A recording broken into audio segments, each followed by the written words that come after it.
Assalamualaikum warahmatullahi wabarakatuh. Kali ini kita akan mempelajari kelas 4 tema 5 pahlawanku, subtema 1 perjuangan para pahlawan, pembelajaran 2. Kalian sudah belajar tentang perjuangan Raja Purnawarman pada pembelajaran sebelumnya. Apakah sikap Raja Purnawarman mencerminkan nilai-nilai Pancasila? Nah, kita nantinya akan mempelajari tentang nilai-nilai Pancasila, teman-teman. Dari semua perjuangan yang telah dilakukan, Raja Purnawarman itu dapat disebut sebagai pahlawan. Di sini ada beberapa kotak atau oval ya, bulatan pada halaman 10. Kalian bisa buka. Nah, apa yang dilakukan oleh Raja Purnawarman? Yang pertama, perjuangan Raja Purnawarman adalah membangun saluran air untuk kesejahteraan rakyatnya. Yang kedua, membasmi perampok, dan yang terakhir mendahulukan kepentingan dan tujuan bersama. Nah, ini termasuk pengamalan dari sila Pancasila, teman-teman. Dari semua perjuangan yang telah dilakukan, setujukah kamu apabila Raja Purnawarman dikatakan sebagai pahlawan? Ini ada pada halaman 10 yang tulisan kecil di antara bulatan itu ya, teman-teman. Nah, saya setuju. Kenapa? Karena apa yang dilakukan oleh Raja Purnawarman adalah sebuah perjuangan untuk kepentingan rakyatnya. Raja Purnawarman membangun saluran air untuk kesejahteraan rakyatnya. Dengan adanya saluran air tersebut, ladang para petani tidak kekeringan pada musim kemarau. Raja Purnawarman juga membasmi perampok. Tindakan ini membuat kerajaan Tarumanegara menjadi aman. Lalu, menurutmu, apakah Raja Purnawarman mendahulukan kepentingan dan tujuan bersama? Iya. Nah, ini bisa kalian tulis iya saja, itu sudah benar. Namun ketika kalian ingin menulis lebih lengkap seperti Kak Wafik, ini juga tidak apa-apa. Lalu, ini soal pada halaman 11 ya, teman-teman. Menurutmu, apakah Raja Purnawarman bijaksana dalam menyelesaikan masalah? Iya, sekali lagi ini bisa kalian tulis iya gitu saja benar. Namun ketika kalian ingin menulis semuanya itu lebih baik. Sikap Raja Purnawarman itu mencerminkan nilai-nilai Pancasila, yaitu sila yang keempat.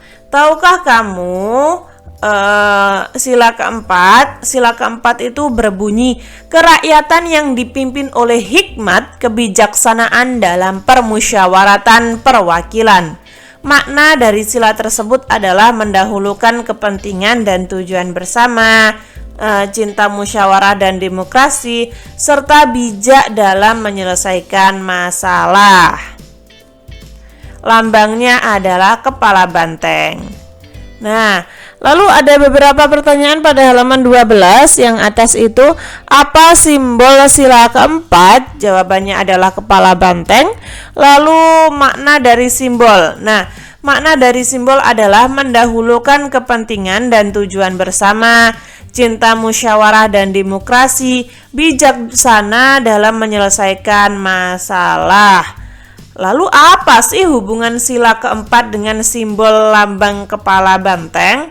Nah, dasar pada sila keempat Pancasila berbunyi, kerakyatan yang dipimpin oleh hikmat kebijaksanaan dalam permusyawaratan perwakilan.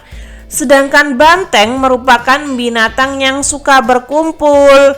Sama seperti manusia, dalam mengambil keputusan harus dilakukan secara musyawarah. Salah satunya dengan berkumpul dan berdiskusi.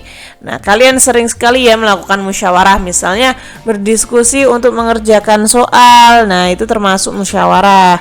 banyak sekali pendapat yang berbeda, namun kalian dituntut untuk memiliki jiwa musyawarah, jiwa kerakyatan yang adil, ya, yang dipimpin oleh hikmat kebijaksanaan dalam permusyawaratan perwakilan. Nah, seperti itu. Ada beberapa permasalahan di sini. Yang pertama, Budi marah dan membentak Amir yang secara tidak sengaja menginjak kakinya. Nah, apakah Budi sudah bijak dalam menyelesaikan masalah? Belum. Kenapa? Karena seharusnya itu diselesaikan dengan damai, tidak dengan marah-marah. Apakah sikap Budi mencerminkan sila keempat? Belum mencerminkan. Apa yang akan terjadi jika kita tidak bijak menyelesaikan masalah? Jika masalah tidak diselesaikan dengan cara yang bijak, maka akan terjadi permusuhan. Nah, mari kita menyelesaikan masalah dengan cara yang bijak, teman-teman. Lani sudah berencana untuk pergi ke rumah neneknya, tetapi hari itu kelompok tarinya mendapat undangan dari Pak Lurah untuk menari merayakan hari kemerdekaan. Lani menunda rencananya. Ia menari bersama kelompoknya. Nah, ini artinya mementingkan urusan bersama daripada urusan pribadi. Apakah Lani sudah melakukan kepentingan bersama? Iya. Apakah sikap Lani mencerminkan sila keempat? Iya, karena lebih mementingkan tujuan bersama. Apa yang akan terjadi jika Lani tetap pergi ke rumah nenek? Nah, yang akan terjadi, latihan tari tidak dapat dilaksanakan dan tujuan bersama tidak tercapai, teman-teman. Permasalahan yang terakhir, Dayu sangat ingin menjadi ketua kelas. Ia menyatakan bahwa ia adalah ketua kelas.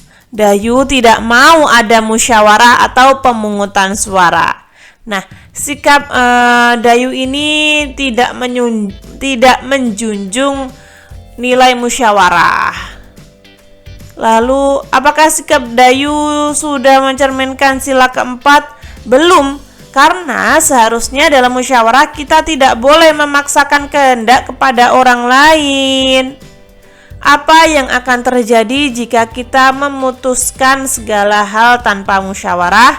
Yang akan terjadi adalah ada pihak yang dirugikan dan dapat mengakibatkan permusuhan.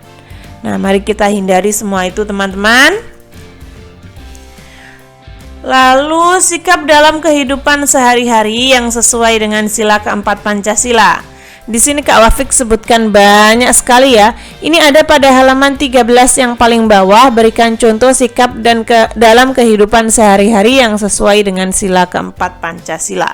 Nah, ketika kalian ingin menyebutkan 3 atau 2 di antaranya, boleh, tidak harus sebut semuanya kok ya.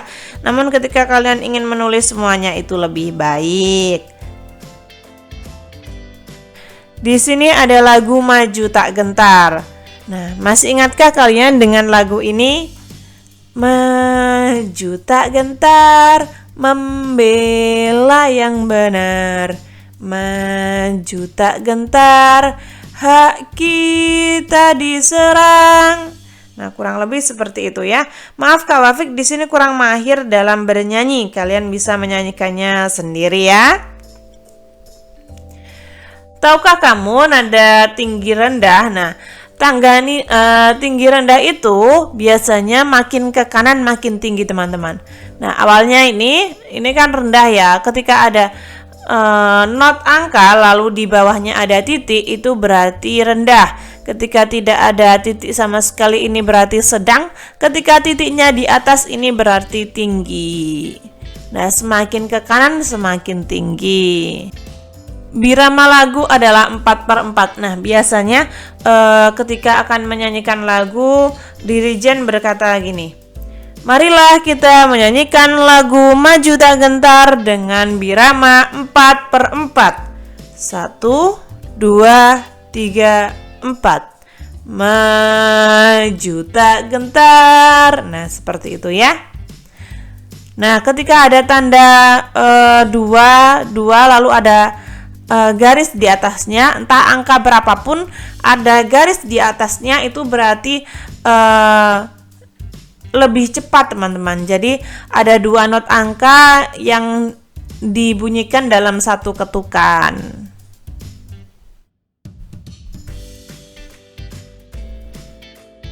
Lalu ada beberapa pertanyaan pada halaman 15 ya. Identifikasi tinggi rendah nada dalam notasi angka di atas. Nah, semakin ke kanan akan semakin tinggi. Birama lagu 4/4 itu menunjukkan bahwa dalam satu birama terdapat 4 ketukan. Tanda 22 menunjukkan bahwa kedua nada dalam satu ketukan. Lalu bernyanyilah lagu tersebut. Jelaskan tinggi rendah nada pada lagu Maju Tak Gentar. Nah, tinggi rendah nada pada lagu tersebut yaitu termasuk tangga nada diatonis mayor. Tangga nada diatonis mayor merupakan tangga nada yang mempunyai jarak nada atau jarak interval 1,5. Ini bisa kalian tulis sampai sini saja, sampai titik ini saja. Ini sudah benar teman-teman. Ketika kalian ingin menulis sampai titik ini saja sudah benar. Jadi mayor itu yang bersifat gembira, riang gembira. Nah, coba kalian perhatikan di sini kan ada ini ya, bes, do, lalu ada 4/4. Nah, ini temponya. Nah, ini teman-teman. Ini birama yang tadi sudah dikatakan, lalu ini nadanya do.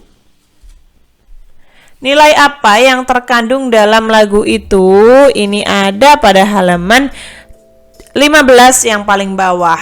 Nah, nilai patriotisme, cinta kepada pahlawan, cinta kepada negara, seperti itu.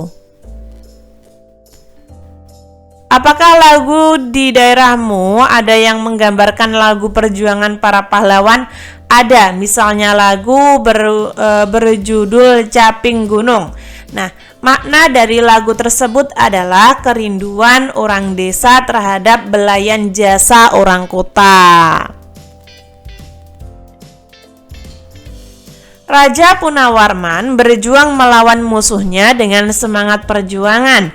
Semangat perjuangan perlu kita contoh dalam kehidupan sehari-hari.